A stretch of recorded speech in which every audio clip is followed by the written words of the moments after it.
name is Harvey, and today we have the medical team. We will be playing against the family of a child with DCD. Okay, so say the first contestant up and let's get into the question. What is another term for DCD? Dyspraxia. That is correct. What is the definition for DCD? It is a condition affecting physical coordination. It causes a child to perform less well than expected in daily activities for their age and appear to move more clumsily. What will we assess with the child who has DCD? Your options are the AO's clinical observations, the Berry assessment, the dyspraxia assessment, none of the above, or all of the above. All of the above. May you please elaborate for us? A child with DCD would have difficulty with coordination, balance, fine motor skills, visual motor skills, and strength. Which is why we agree that we would assess coordination, postural stability, and gait. We would look at thumb finger touching, throwing and catching a ball, supine flexion, and prone extension. On to the next question. What possible influence does DCD have on occupational performance? Your options are requiring a lot of help, encouraging and assistance to approach new tasks and learn new skills, difficulty tying shoelaces and buttoning clothes, difficulty learning foundational gross motor skills required for play, or all of the above. All of the above. That is correct. Question 5. Give 6 aims for the treatment session for a child with DCD, incorporating working on postural stability. Your options are on the board. All of the above. That's correct. For the 6 aims, it is improve functional mobility, improve postural stability, improve bilateral coordination, improve gross motor skills, improve praxis, and lastly, improve spatial perception. What possible difficulties will a child with DCD have on the DPM? Here are your options. All of the above. That is correct. Please elaborate for us. Starting from the bottom of the DPM, behavior and temperament, which may manifest in temper tantrums, sensory functions, vestibular input, proprioceptive visual input. This is because they experience difficulty with postural stability, and these sensory functions are prerequisite for it. Bilateral coordination. Children with DCD are likely to exhibit problems with bilateral coordination. Children with DCD experience difficulty with gross motor skills because it requires primary principles to improve smooth patterns and sequences of muscle group movement, which are vestibular, proprioception, vision, improving kinesthetic sense. Children with DCD, dyspraxia, struggle with the components of praxis, namely ideation, the idea to do a new movement, planning, turning ideas into motor plan by adapting the motor engram, executing the motor plan. It may also manifest as J, showing reluctance to participate in the novel activities introduced in our activity or treatment session. What possible difficulties? Process skills, spatial awareness and perception. The child might bump into things and lose their balance. Children with DCD experience problems with task initiation, often related to ideation of a task, and completion, related to execution or struggling with feedback when they don't initially experience success at a task. Children with DCD experience problems in motor skills relating to the performance skills listed above.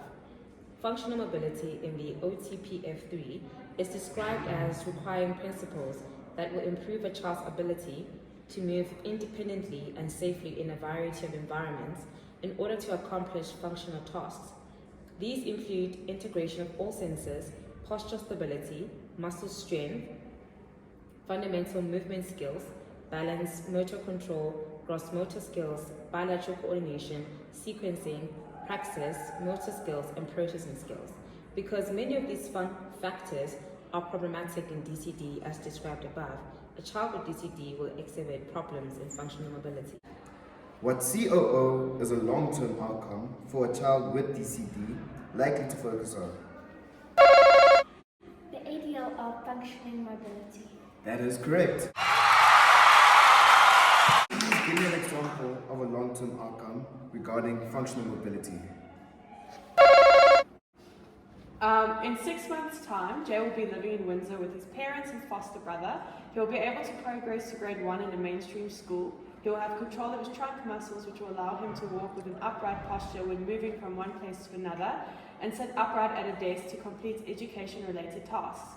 He will have proximal stability, which will aid him in controlling his limbs so that he can move around without bumping into objects as he did prior to treatment. For question 8, for how many weeks is an intermediate outcome worded in pediatrics? Your options are A, 5 weeks, B, 7 weeks, C, 10 weeks, or D, 12 weeks. Option A. That's correct. Can you please give me an example? In 5 weeks' time, Jay will be able to walk in an upright posture against gravity, requiring no external assistance from the OT. He will be confident in navigating the environment around him, no longer bumping into things. He'll be able to verbalize the ability to plan his movements and get to where he needs to without hesitation. His gross motor movements will be more controlled and smooth when attempting big movements such as jumping. This will be due to improved praxis, postural stability, spatial awareness, and bilateral coordination when walking. On to question 9. Which portable equipment can be used to support postural stability in children with DCD? A mini trampoline. That is correct. Now, how would this be used in treatment activity? We will focus on movements against gravity, where the child will jump on a trampoline, rescuing an animal from a ribbon hanging from the ceiling by pulling on it. This activity is completed by doing the animal walk towards the next activity station. Thereafter, the next activity focuses on prone extension, where the child will push himself forwards whilst lying on the scooter board on his tummy.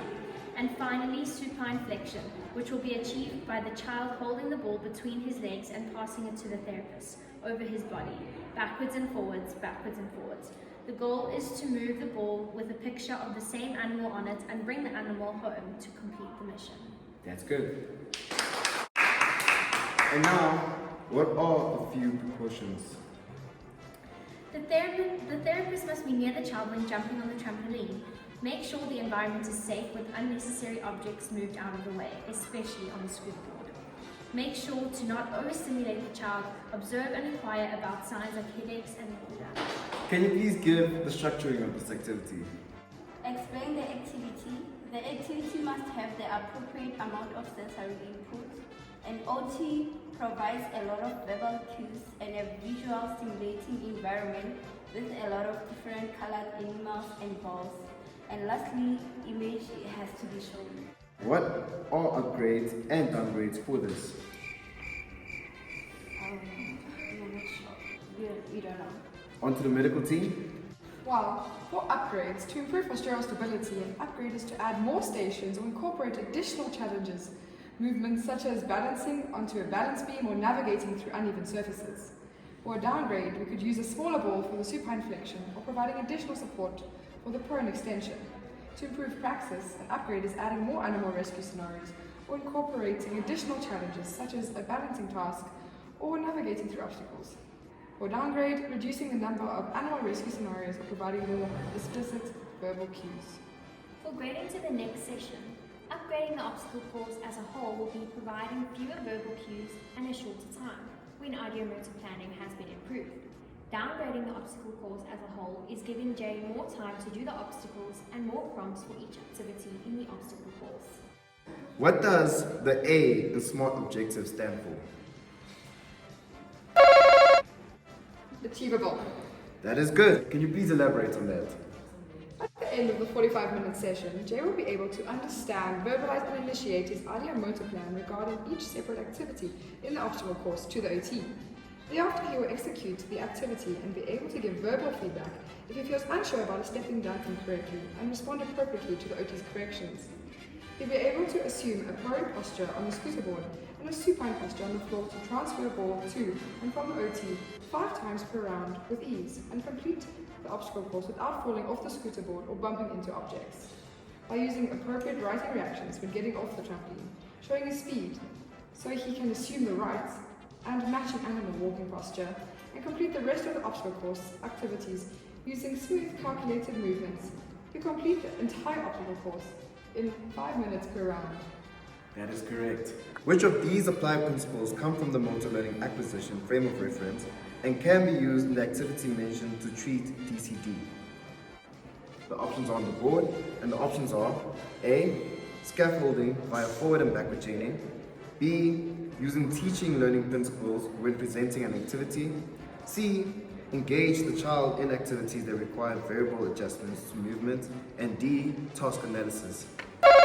C. That is correct. Can you please elaborate on that? Aim 1 is to improve postural stability. What? In order for postural stability to be addressed in this treatment session, key movements to improve postural stability will be incorporated in the activity. Why?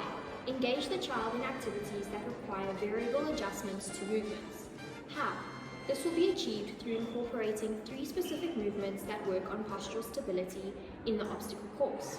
Supine flexion, which will be achieved by the child holding the ball between his legs and passing it to the therapist over his body, backwards and forwards. Prone extension, where the child will push himself forwards whilst lying on the scooter board in a prone position on his tummy. And movements against gravity, where the child will jump on a trampoline and pull on a ribbon from the ceiling. Aim 2. Prepare postural muscles for the trunk, abdomen and back for active movements. What? In order for the postural muscles of the trunk, abdomen and back to be prepared for the active movements in the activity to follow, the therapist will make use of preparatory techniques. Why? Simple foundational skills are practiced before more complex skills. How? Before the therapist starts with the actual activity plan for the session, which would be considered the complex skill, the OT will make use of preparatory techniques like crunches with a large yoga ball underneath the child's legs, bridging and trunk association, which are considered to be the foundational skills, as these movements are needed for the activity. This will specifically prepare the trunk flexors, extensors and rotators, as well as the abdominal and back muscles for the movements that will be required for the child in the activities to follow. Aim 3. Improve praxis. What? Incorporate the different components of praxis into the activity to empower Jay with the skills required to cope with his dyspraxia. Why? Verbal cues from the OT should emphasize key aspects of the movements. How? The obstacle course contains 3 separate activities. The OT will use verbal cues to help the child with the ideation aspect of praxis by talking him through each activity if he seems unsure and what's required to perform it. For example, reminding him that he has to start by jumping high enough on the trampoline to rescue, for example, the bear from the ribbon on the roof. The OT will also give verbal cues around the ideomotor planning aspect of praxis when he gets to each separate activity in the obstacle course, such as, you just picked up a bear from the ribbon on the roof when jumping on the trampoline. Now that you are off the trampoline, what animal walk do you have to be able to get the bear to get to its home? Answer will be a bear walk because he picked a bear. Once it is evident that Jay is confident about his answer, the OT will give positive reinforcements that he may now go ahead and execute his ideomotor plan for that activity. For example, get on all fours to bear walk to the scooter board. This may also include verbal cues to help him with feedback if he does an animal walk incorrectly. That's good. So the medical team won. So that is it, folks. I'm your man, Steve Harvey, and until next time, we'll meet again.